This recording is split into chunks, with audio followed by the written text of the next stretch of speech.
ගොඩක් දෙනෙක් කන්න අකමැති පළතුරක් තමයි මේ දූරියන් කියන්නේ. මිනිස් ශරීරයට අවශ්‍ය විටමින් වර්ග විශාල ප්‍රමාණයක් අඩංගුයි මේ දූරියන් වල.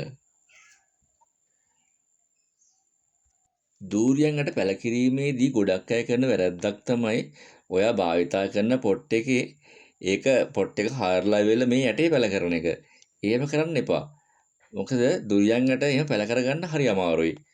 දූරියන්ට පැල කරගන්න නම් ඔයාට කරන්න තියෙන්නේ මේ පොට් එකේ උඩින් තියලා කෙටිකොළ ආවරණයකින් ආවරණය කරලා පස්සේ සතියක් වගේ කෙටි කාලයකින් මේකේ පැලවෙනවා.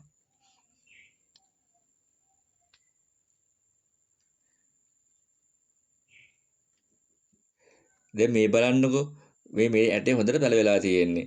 මොකද අපි මේක පස් යට කරොත් එහෙම මේකේ ඇටේ තියෙන පියලි දෙක මේ ලේසියට මේක වෙන් වෙන්නේ නැහැ. මොකද මේ දූරියන් ඇටේ ඊටමත් ඝනකමයි. අන්න ඒකින්ද තමයි අපි මේ පොට් එකේ උඩින් මේ ඇටේ තියන්නේ. එතකොට ඒකේ මුල් ටික ඒ පොට් එකේ තියෙන පස් මිශ්‍රණයට අල්ලගෙන ඒක හොඳින් වර්ධනය වෙනවා. දැන් මේ මෙතන තියෙන්නේ ඒ විදිහට පැල කරගත්ත දූරියන් පැලයක්.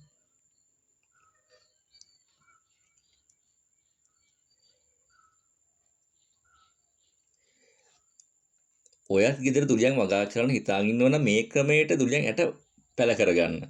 ඒ පැල කරගෙන අපිට පුළුවන් සාර්ථකව අපේ දූරියන් ශාකය හදාගන්න.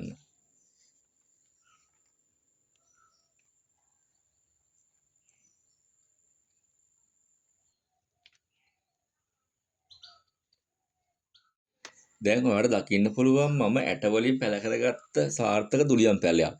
මේ බලන්නකෝ මේ ශාකයට තාමත් මාස 4ක් වගේ තමයි වයස. බලන්නකෝ ඊටමත් හොඳින් මේකේ අතු බෙදලා තියෙන හැටි. මාස 4ක් වෙන දූරියන් ශාකයට අපි අනිවාර්යයෙන්ම පළතුරු පෝර මේකට යොදන්න ඕනේ. එහෙම යෙදුවාම ඊටමත් ඉක්මනින් මේ දූරියන් ශාකය වර්ධනය වෙනවා.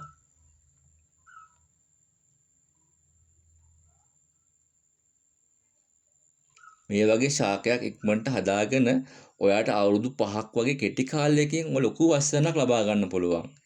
මොකද මම දූරියන් ශාක ගැන වීඩියෝ කීපයක්ම මම channel එකේදී කරලා තියෙනවා. ඔයාට ඒවත් නරඹන්න පුළුවන්.